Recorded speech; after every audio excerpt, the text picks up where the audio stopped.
Apocalipsis capítulo 3.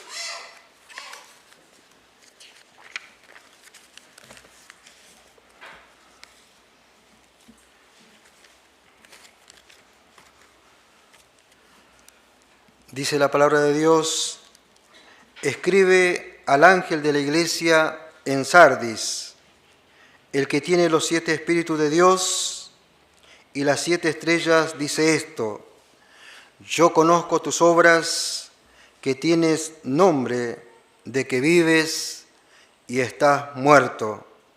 Sé vigilante y afirma las otras cosas que están para morir, porque no he hallado tus obras perfectas delante de Dios. Acuérdate, pues, de lo que has recibido y oído, y guárdalo, y arrepiéntete, pues si no velas, vendré sobre ti como ladrón, y no sabrás a qué hora vendré sobre ti. Pero tienes unas pocas personas en Sardis que no han manchado sus vestiduras, y andarán conmigo en vestiduras blancas, porque son dignas. El que venciere será vestido de vestiduras blancas, y no borraré su nombre del libro de la vida, y confesaré su nombre delante de mi Padre y delante de sus ángeles. El que tiene oído, oiga lo que el Espíritu dice a las iglesias. Pasemos ahora al libro de Hechos, capítulo 2. Libro de Hechos de los Apóstoles, capítulo 2, versículo 41. Hechos de los Apóstoles, capítulo 2, versículo 41.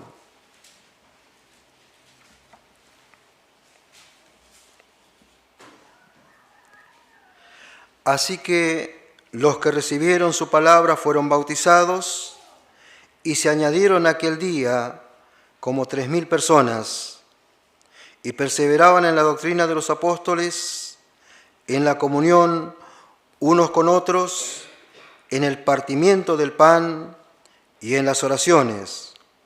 Y sobrevino temor a toda persona, y muchas maravillas y señales eran hechas por los apóstoles. Todos los que habían creído estaban juntos y tenían en común todas las cosas, y vendían sus propiedades y sus bienes, y los repartían a todos según la necesidad de cada uno. Y perseverando unánimes cada día en el templo y partiendo el pan en las casas, comían juntos con alegría y sencillez de corazón, alabando a Dios y teniendo favor con todo el pueblo. Y el Señor añadía cada día a la iglesia los que habían de ser salvos. Hasta aquí nomás con las lecturas. Luego vamos a tener otros pasajes para meditar. Para contextualizar un poco estos primeros versículos del capítulo 3 de Apocalipsis, es un mensaje del Señor Jesús a la iglesia de Sardis. Allí nosotros encontramos en Apocalipsis mensaje a 7 iglesias de Asia que representan a la iglesia de todos los tiempos y de todos los lugares. Y aquí encontramos un mensaje a la iglesia de Sardis en la cual hace hincapié en el versículo 2, dice: sé vigilante y afirma las otras cosas que están para morir. La iglesia de Sardis tenía una fama de ser una iglesia espiritualmente muy buena. Era una iglesia fervorosa en sus principios. Era un gran ejemplo para muchas de las otras iglesias. Pero pasado el tiempo, la iglesia de Sardis se durmió en su pasado, en su buena fama, y habían dejado ese fervor que los caracterizaba, habían dejado de lado. Y habían caído en la religiosidad, hacer algo por costumbre y no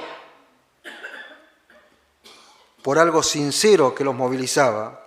Por eso la exhortación era que ellos sean vigilantes. Y esa palabra de ser vigilante en el griego no solamente significa estar atento, sino que también dice hacer algo de lo que no se es. Por eso la palabra de Dios dice, sé vigilante y afirma las otras cosas que están para morir. Hemos leído Hechos de los Apóstoles capítulo 2 porque quiero rescatar 7 principios, 7 prácticas que con el correr del tiempo, ustedes van a cumplir 60 años, nosotros cumplimos 41 años. Y es verdad, hermanos, que debemos sincerarnos que aquel fervor que teníamos al principio, aquellas ganas, aquel ímpetu que nos hacía servir al Señor, como que van quedando olvidadas y van quedando atrás. Y la exhortación es que a aquellas cosas que hicieron que la iglesia se fortificara, creciera, no se olvidara. Y afirmar aquellas cosas que estaban para morir. Por eso yo quisiera que vayamos al capítulo 2 de Hechos y allí vamos a ver 7 principios, 7 prácticas en las cuales yo quisiera hacer hincapié en esta noche. En primer lugar dice en el versículo 41, así que los que recibieron su palabra. En el capítulo anterior es la gran predicación de Pedro. 3.000 personas dice que escucharon el mensaje de predicación del Evangelio y aceptaron a Cristo como Salvador. Es verdad que, hermanos, que nuestras iglesias tienen una reunión destinada a predicar el Evangelio. Muchas veces hacemos predicaciones al aire libre en las plazas, en lugares donde hay concurrencia de personas para proclamar el Evangelio. Pero ahora el llamado es que muchas veces, hermanos, no predicamos el Evangelio. ¿Por qué? Porque le mostramos al inconverso la solución para sus problemas económicos, solución para sus problemas sentimentales, pero no lo llevamos al pecador a la cruz de Cristo, porque el núcleo de la predicación del Evangelio es el sacrificio del Señor Jesús en la cruz del Calvario. Si no llevamos al pecador a la cruz de Cristo, no hay Evangelio cierto. Y otra de las cosas que pasa en la iglesia donde me congrego es que muchas veces pensamos, pero la predicación no es para mí. Entonces ocupo ese tiempo en tal vez hacer una salida familiar, tal vez ir a visitar u ocuparme de otros tipos de cosas. Cuando el llamado a predicar el Evangelio, hermanos, no es solamente individual, sino que es a toda la iglesia en forma conjunta. Cuando hay una reunión de predicación del Evangelio, es la iglesia en su totalidad que predica el Evangelio. No es solamente el que está enfrente, sino todos. Y esta es una de las prácticas que estamos olvidando. A veces la iglesia hace un llamado a predicar el Evangelio al aire libre. ¿Cuántos son los hermanos que asisten a predicar el Evangelio al aire libre? Son pocos los hermanos. ¿Dónde está el resto de la congregación? ¿No es verdad, hermanos, que es una práctica que tiende a morir en las iglesias? Por eso el llamado del Señor personalmente, porque el Apocalipsis es una carta personal del Señor Jesús para las iglesias. No debemos dejar morir la predicación del Evangelio. En segundo lugar, dice, los que recibieron su palabra, dice, fueron bautizados. Yo acepté al Señor Jesús, como dije, cuando tenía 7 años. Me bauticé en este bautisterio. Tenía 17 años cuando me bauticé. Y saben, hermanos, tardé tiempo en comprender que el bautismo es una acción inmediata a la conversión. ¿Por qué? Porque el bautismo es contar a los demás lo que pasó en mi vida, en mi encuentro personal con el Señor Jesús, que fue algo privado porque fue entre Él y yo. Y con el bautismo es contarle a los demás lo que pasó conmigo. Así como el Señor Jesús quiso bautizarse mediante Juan el Bautista para identificarse con el pecador, para luego sacrificarse por cada uno de nosotros en la cruz del Calvario. El creyente, el que aceptó a Cristo como Salvador, necesita identificarse con el Señor Jesús. Y el bautismo es eso. Es identificarse con el Señor Jesús, dar a conocer que yo acepté a Cristo como Salvador a todos, toda la concurrencia. Por eso, cuando el Señor Jesús dio aquella comisión, dice, id y predicar el Evangelio a toda criatura, y dice, el que creyere y fuere bautizado será salvo. E incluso dice allí, id y hacer discípulos, bautizándolos en el nombre del Padre, del Hijo y del Espíritu Santo. Es verdad que no se puede bautizar a alguien que no sabe lo que es el bautismo, pero es una tarea de la Iglesia de discipular y preparar al creyente recién nacido para que se bautice. A veces cuando preguntamos a hermanos que llevan años de creyentes, decimos, hermano, ¿qué pasa que no te bautizás? ¿Por qué no querés dar este paso de obediencia? Y a veces ellos, la primera excusa que dicen, pero pasa que si yo me bautizo, tengo miedo de seguir pecando. Es como que el hecho de no bautizarse le da una licencia para seguir pecando. Y el apóstol Pablo claramente dice, de ninguna manera podemos vivir en el pecado si hemos nacido de nuevo. El hecho de no bautizarnos no nos da licencia para seguir pecando. Yo no sé, no conozco a la mayoría de los hermanos, yo no sé si hace mucho tiempo ya has aceptado a Cristo como Salvador. No sé cuántos años han pasado en tu vida, pero si no te has bautizado, querido hermano y hermana, debes entender que el bautismo es uno de los mandatos de nuestro amado Salvador. Es el primer paso de obediencia que debemos dar como hijos de Dios, de identificarnos ante el mundo que somos hijos de Dios. Y esta es una práctica, hermanos, también que tiende a morir en muchas de las iglesias. Y es algo que no debemos dejar morir. Por eso, en el versículo 3 dice, lo que has oído, lo que has aprendido, no lo debemos olvidar. Debemos afirmar esas cosas y no dejar morir las buenas prácticas que hicieron que la iglesia creciera, que la iglesia se fortificara. En tercer lugar, es un tema largo, pero vamos a resumirlo. Dice, versículo 41, así que los que recibieron su palabra fueron bautizados y se añadieron aquel día como 3.000 personas y perseveraban en la doctrina de los apóstoles.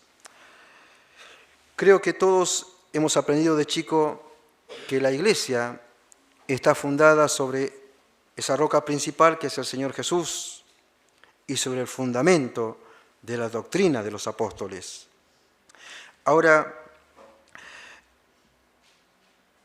muchas de ellas hemos dejado de enseñarlas. Pasa que muchas veces le preguntamos a algunos hermanos cuando pasan los años y principios doctrinales por los cuales se congrega la iglesia. Y muchas veces encontramos la carencia de estos principios doctrinales. Yo quisiera que vayamos al Evangelio de Lucas, capítulo 1. Lucas, capítulo 1. Que allí vamos a encontrar de qué manera debemos afirmarnos nosotros en la palabra de Dios. Lucas capítulo 1, versículo 1. Dice: puesto que ya muchos han tratado de poner en orden la historia de las cosas que entre nosotros han sido ciertísimas, tal como nos lo enseñaron los que desde el principio lo vieron con sus ojos y fueron ministros de la palabra. Me ha parecido también a mí, después de haber investigado con diligencia todas las cosas desde su origen, y escribírtelas por orden, oh excelentísimo Teófilo, para que conozcas bien la verdad de las cosas en las cuales has sido instruido. Saben, hermanos, muchas veces hemos caído en la comodidad de quedarnos con lo que escuchamos solamente cuando concurrimos a las reuniones. Y no nos preocupamos de ir a nuestras casas y escudriñar las Escrituras para investigar, para ampliar nuestro conocimiento. Pero más que nada, como decía el apóstol Pablo dando testimonio de los hermanos de Berea, que ellos iban a sus casas, escudriñaban las Escrituras para corroborar si es cierto lo que escucharon. Y queridos hermanos, encontramos un gran déficit del escudriñamiento de las Escrituras. Cada uno concurre a las reuniones y se queda con eso, pero cuando vamos a nuestros hogares, muchas veces nuestra Biblia pasa a ser el objeto de una biblioteca y nada más. Cuando claramente nosotros encontramos acá en Lucas capítulo 1 el consejo de cómo debemos escudriñar las Escrituras para saber con certeza cómo son las cosas. Vivimos en un tiempo, hermanos, globalizado, en el cual también las iglesias tienden a globalizar sus enseñanzas. Y es el tiempo en el que nosotros debemos escudriñar las Escrituras para corroborar si cada cosa, cada mensaje, cada enseñanza que escuchamos es de acuerdo a la palabra de Dios. Y esta es una de las cosas que no debemos dejar morir. El aprendizaje de la palabra de Dios, para que ese fundamento en el cual hemos sido instruidos nos permita seguir creciendo a la luz de la palabra de Dios. Por eso cuando hablaba con Orlando aquí, venía a mi memoria de qué manera nuestros hermanos de este lugar nos ayudaban a crecer, a dar nuestros primeros pasos allí en La Ferrere. Por eso para nosotros recordar al hermano José Zúcari, al hermano Loureiro, Esteban Rodríguez, Jorge Denner, el hermano Pichi, el hermano Benasich, que estuvieron instruyéndonos con la palabra de Dios. Y la verdad, queridos hermanos, han sido de vital importancia para nosotros, porque esas instrucciones que hemos recibido nosotros no las hemos olvidado, porque han sido enseñanzas basadas en las Sagradas Escrituras, que no solamente nos ayudaron a dar nuestros primeros pasos, sino a crecer espiritualmente. Vamos a seguir un poquito más adelante.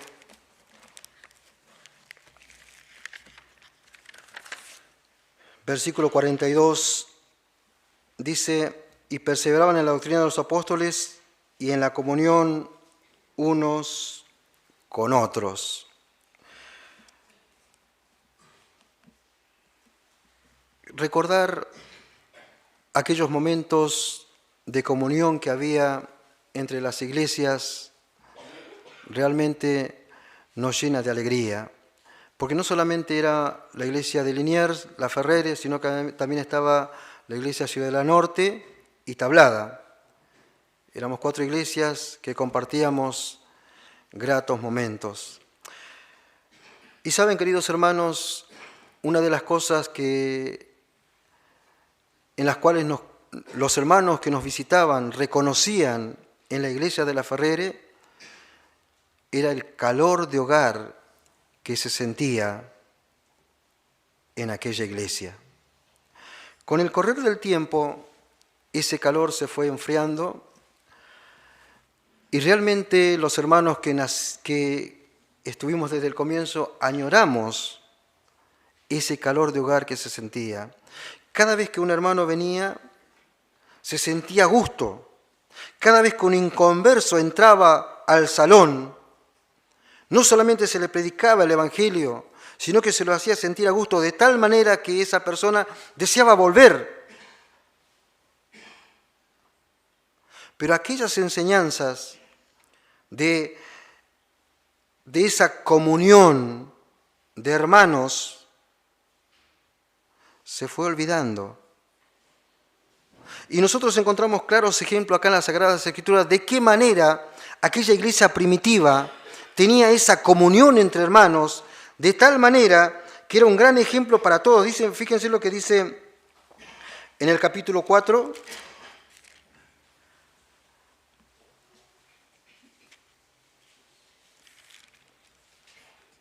Capítulo 4, versículo 32. Dice: y la multitud de los que habían creído era de un corazón y un alma, y ninguno decía ser suyo propio nada de lo que poseía, sino que tenían todas las cosas en común. Saben, queridos hermanos, una de las características de la iglesia primitiva era esta, que aquellos que habían conocido al Señor veían que ese amor que el Señor tenía no solamente para con los suyos, sino para toda la gente, se veía reflejado en la vida de los componentes de la iglesia primitiva.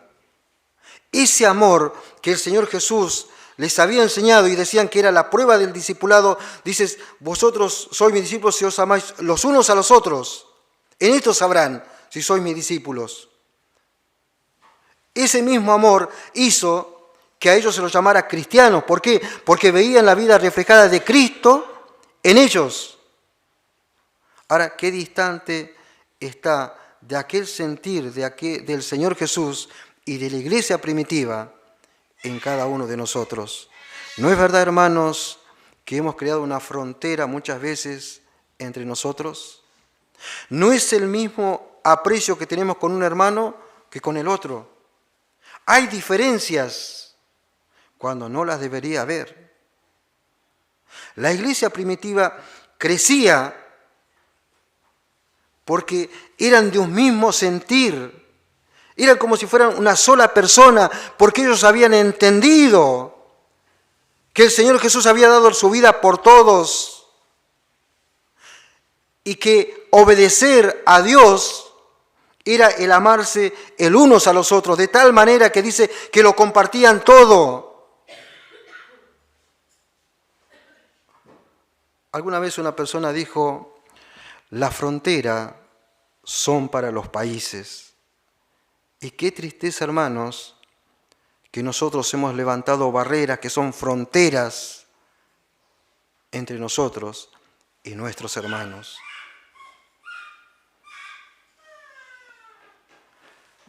La práctica del amor y unión entre hermanos no debe morir, hermanos.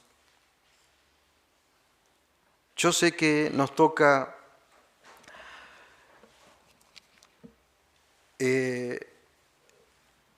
compartir momentos con hermanos de diferente cultura, diferentes naciones. Cuando la iglesia daba sus primeros pasos, recuerdan ustedes que estaba el pueblo judío y el pueblo gentil. Y había una gran rivalidad entre ellos. pero el amor hacia Dios hizo que esos pueblos pudieran convivir. Por eso el apóstol Pablo enseñaba, dice, que de ambos pueblos hizo uno. Queridos hermanos, debemos comprender que si realmente aceptamos a Cristo como Salvador, no debe haber diferencia entre hermanos, porque esto es fruto de la carnalidad. Por eso el apóstol Pablo enseñaba, cuando muchos decían, yo soy de Apolos, no, yo soy de Cefas, yo soy de Pablo, otros decían, yo soy de Cristo, y empezaron a surgir las diferencias. Y eso es fruto de la carnalidad, no es un fruto del Espíritu Santo. Por eso, hermanos, debemos tener mucho cuidado cuando hay diferencias entre nosotros. Dice la palabra de Dios, dice, no se ponga el sol sobre vuestro enojo. Puede haber diferencia porque somos seres humanos, pero antes que acabe el día debemos de tratar de arreglar esas diferencias para que eso no se transforme en un rencor y luego sea muy difícil recomponer la relación. Vamos a seguir avanzando y dice a continuación, versículo 42, seguimos leyendo de Hechos capítulo 2, dice, y perseveraban en la doctrina de los apóstoles, en la comunión unos con otros y en el partimiento del pan.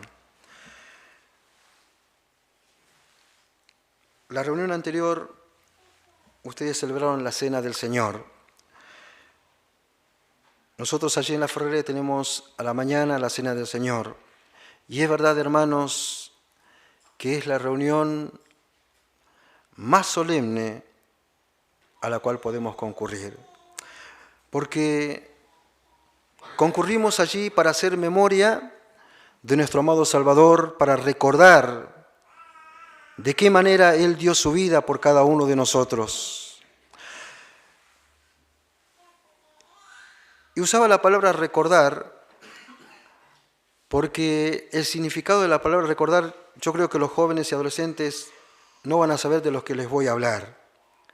Pero lo que nosotros ya somos más grandecitos, recordamos que había un aparatito, ¿se acuerdan? Donde se le ponía un cassette y había una teclita que decía rec, ¿no? Que decía retroceder, rebobinar, para volver a pasar algo que nosotros queríamos escuchar, ¿no?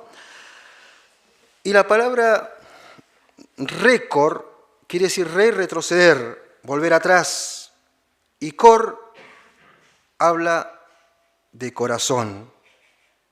Queridos hermanos, cuando nosotros asistimos a la Cena del Señor, venimos a hacer memoria del Señor Jesús, a recordar lo que Él hizo por nosotros, pero esa memoria, ese recuerdo, debe pasar por nuestro corazón, por las fibras más íntimas de nosotros, porque recordamos a aquel que dio su vida por nosotros. No es una reunión más.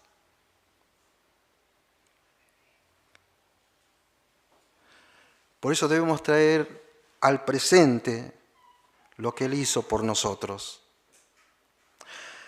Una vez celebramos la Cena del Señor y entre el pasaje de los dos símbolos, uno de los hermanos estaba distraído con un aparatito. Cuando terminó la reunión, le pregunté, hermano, ¿qué estabas haciendo? Me dijo, ¿sabes qué pasa? Me dice, hay un tiempo muerto entre un símbolo y el otro. Y me puse a revisar. Y ahí entendí algo. Hermanos, hacer la memoria del Señor no es solamente estar presente. Yo puedo estar sentado alrededor de los dos símbolos, participar de los símbolos. Pero si mi mente, si todo mi ser no tiene concentrado en el sacrificio del Señor Jesús, no estoy haciendo la memoria de Él. Puedo estar presente, pero puedo no estar haciendo la memoria del Señor Jesús. Por eso el apóstol Pablo allí en 1 Corintios, cuando enseña acerca de la cena del Señor, la celebración de la cena del Señor, lo hace en 3 tiempos: pasado, presente y futuro. ¿Por qué? Porque celebrar la cena del Señor también es recordar que Él vuelve. Por eso, queridos hermanos, a una de las reuniones que no podemos faltar es la cena del Señor. Y hacer memoria del Señor Jesús es participar de los símbolos. Por eso, hermanos, no solamente tienes que estar presente, sino que tienes que estar bautizado. Porque puedes estar todos los domingos en la reunión de la cena del Señor, pero si no participas de los símbolos, no estás siendo parte de esa celebración. En sexto lugar, dice el final del versículo 42, dice: perseverar en la doctrina de los apóstoles, en la comunión unos con otros, en el partimiento del pan y en las oraciones. Es verdad que todos sabemos que orar es hablar con Dios, ¿verdad? Ahora, una de las reuniones que más concurridas tendría que ser son las reuniones de oraciones. Pero lamentablemente, las reuniones de oraciones son las menos concurridas. ¿Por qué? Porque muchos la consideran, dice, es aburrida. Todos oran, dice, y me duermo muchas veces. Y a veces pasa todo lo contrario, que los hermanos tenemos el privilegio de orar con Dios, de hablar con Dios, y pasan minutos y nadie se levanta a orar. Y saben, queridos hermanos, nuestra concurrencia y nuestro accionar en las reuniones de oraciones denota la oración individual que yo tengo con Dios.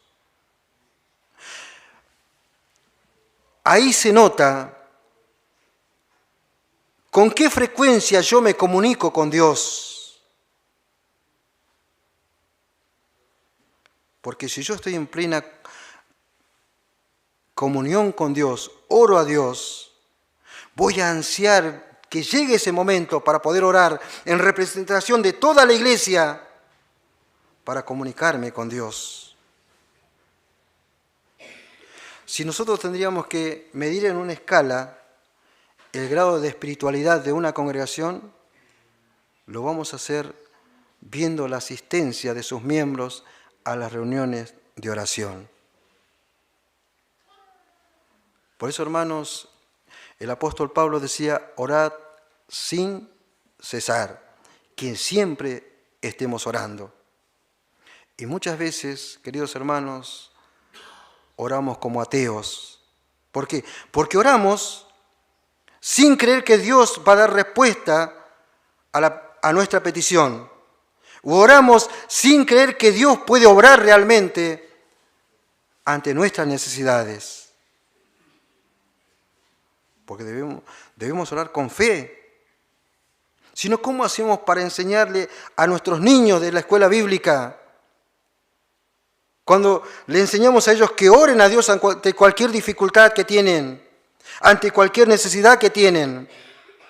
Cuando necesitan ayuda, tenéis que orar a Dios, les avisamos, les decimos, les enseñamos.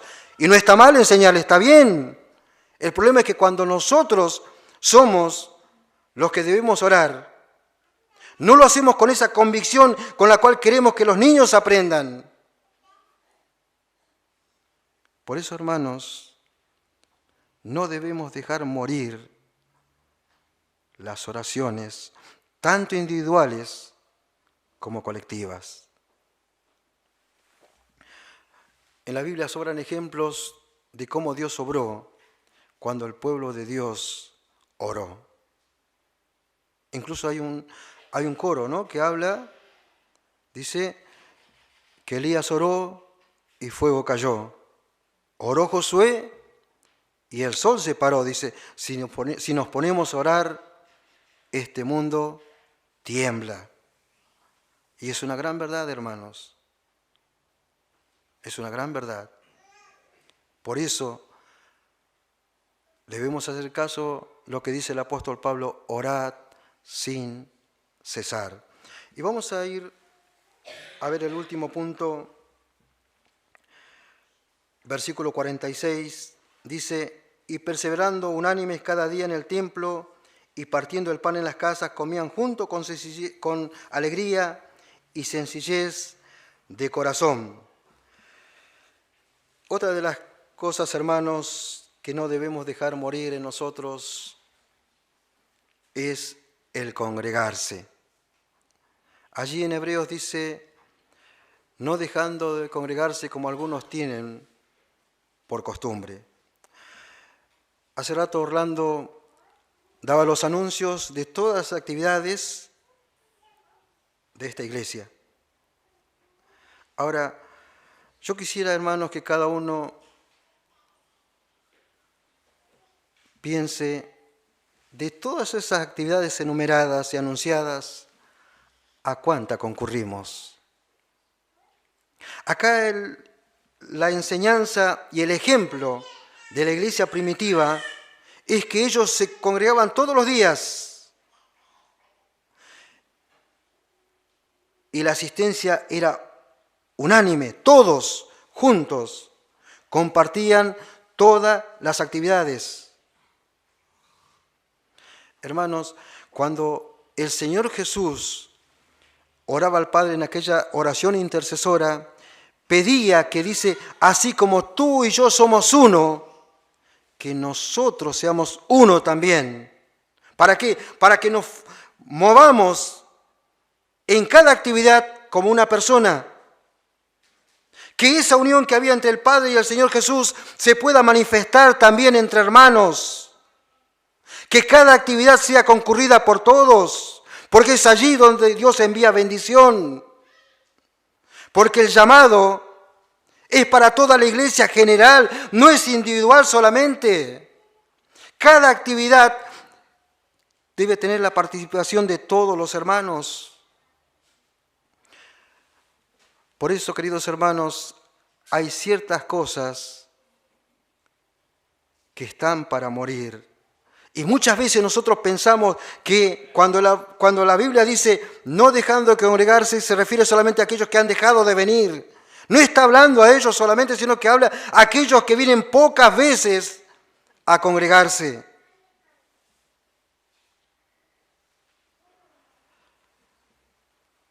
Queridos hermanos,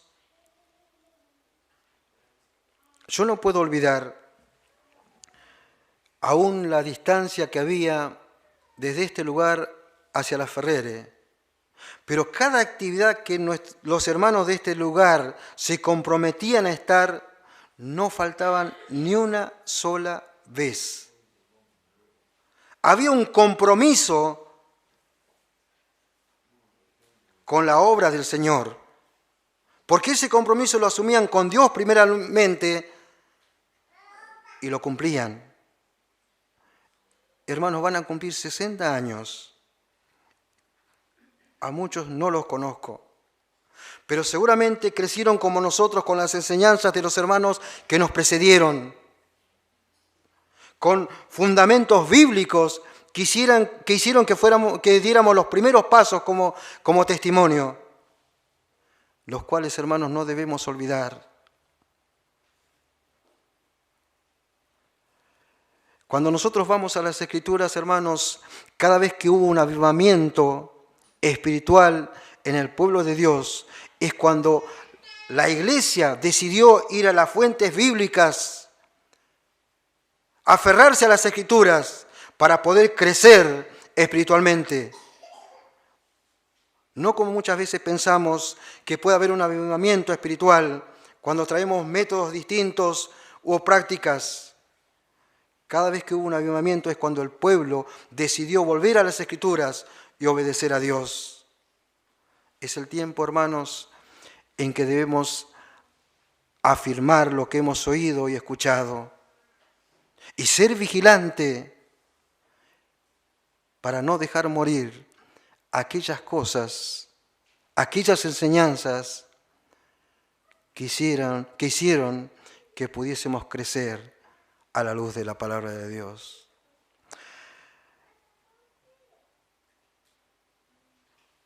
Yo sé que esta noche es una noche en la cual predicamos el Evangelio. Si hay alguna persona en este lugar que aún no ha aceptado a Cristo como Salvador, hoy es el día propicio en el que lo puedes hacer. No existen las casualidades delante de Dios. Dios prepara el momento, prepara el lugar para que tú puedas tener un encuentro personal con Él. Hablábamos hace rato que los hijos de Dios, los días domingos hacemos memoria de nuestro amado Salvador, el Señor Jesucristo, que murió en la cruz del Calvario. Y en esta noche yo quiero presentarte a mi Salvador, a alguien que, siendo Dios, tomó forma humana para cumplir el requisito que demandaba la justicia de Dios, que alguien inocente se sacrificase por muchos, que alguien sin pecado muriese en la cruz del Calvario por cada uno de los pecadores.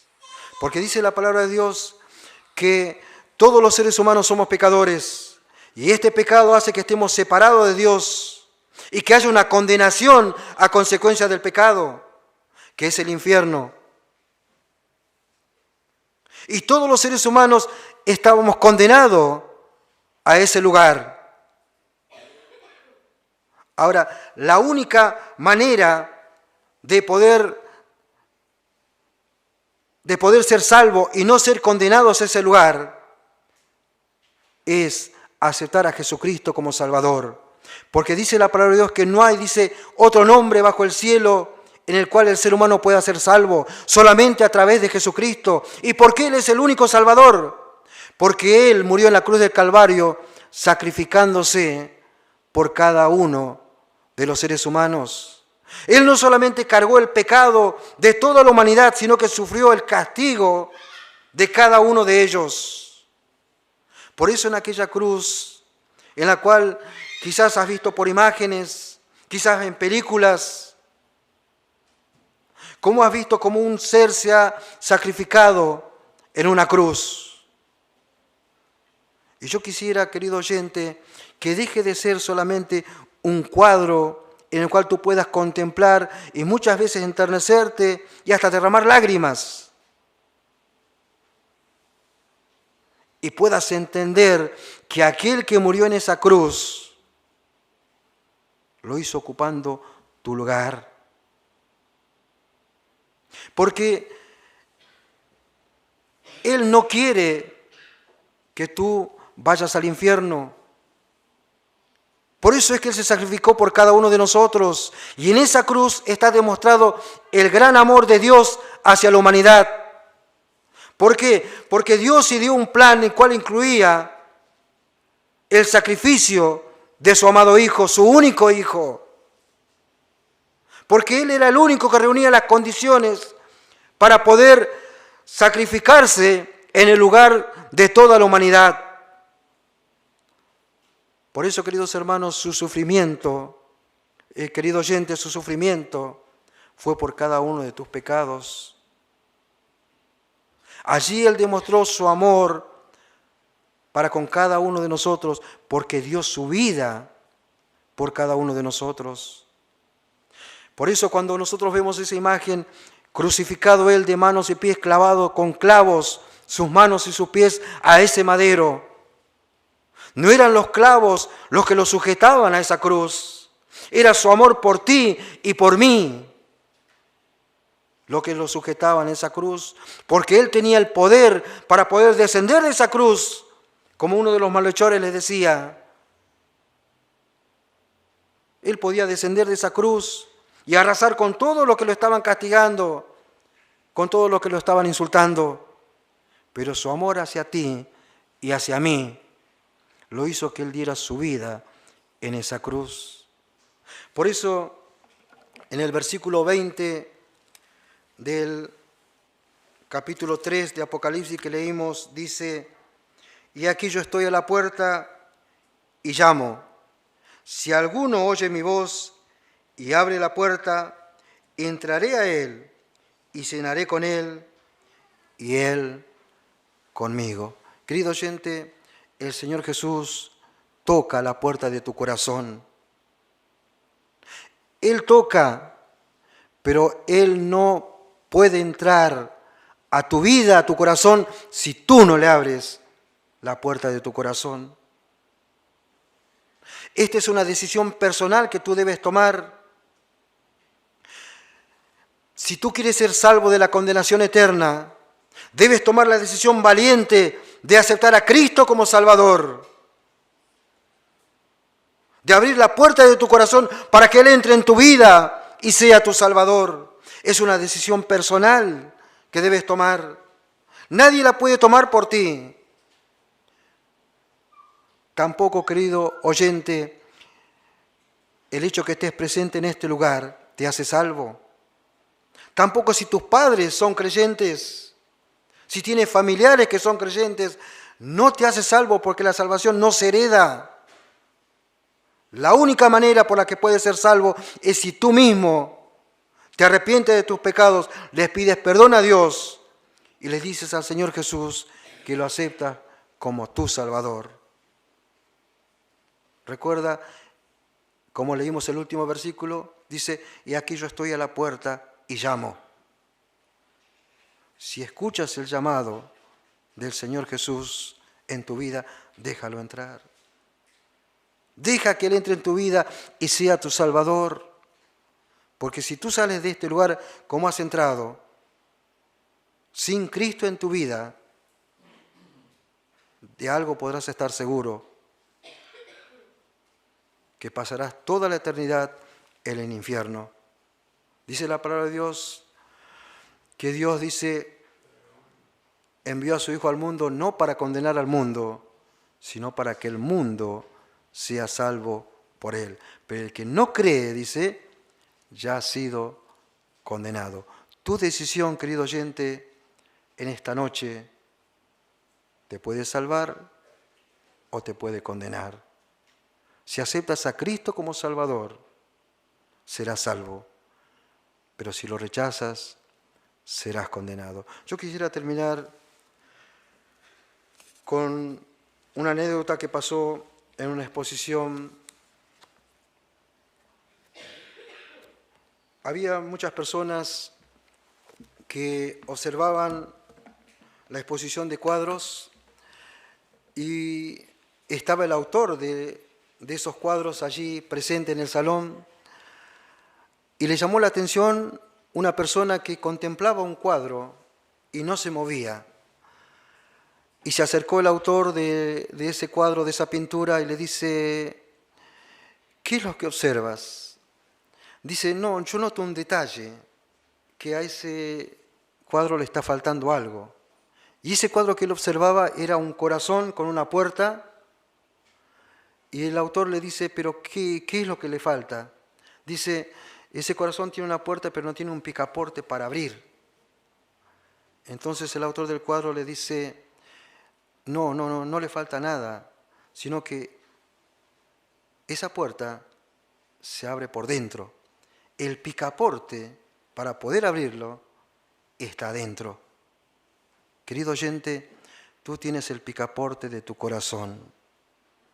Si tú no le abres, el Señor Jesús no podrá entrar. Esta es una decisión que debes tomar en esta noche. Quiera Dios que puedas tomar la decisión correcta, que puedas aceptar a Cristo como tu Salvador, y en esta noche tu nombre sea escrito en el libro de la vida y te puedas ir de este lugar con la seguridad de que eres una persona salva. Pero si tú le rechazas, también te irás con una seguridad de que te espera el infierno. Quiera Dios en esta noche que puedas entender que Dios está llamando a tu corazón y que puedas tomar la decisión correcta de irte de este lugar con Cristo en tu vida y con la salvación asegurada. Querido oyente, es una decisión que debes tomar personalmente. Dice la palabra de Dios, dice que cerca está la palabra que con el corazón se cree para justicia y con la boca se confiesa para salvación. Querido oyente, con tus labios, allí donde estás, puedes hacer tu propia oración con tus palabras. No tiene que ser una oración modelo ni algo recitado, sino con sinceridad. Reconocerte pecador delante de Dios, pedirle perdón a Dios por tus pecados y decirle luego al Señor Jesús que crees que murió por ti en la cruz del Calvario y que lo aceptas como tu Salvador.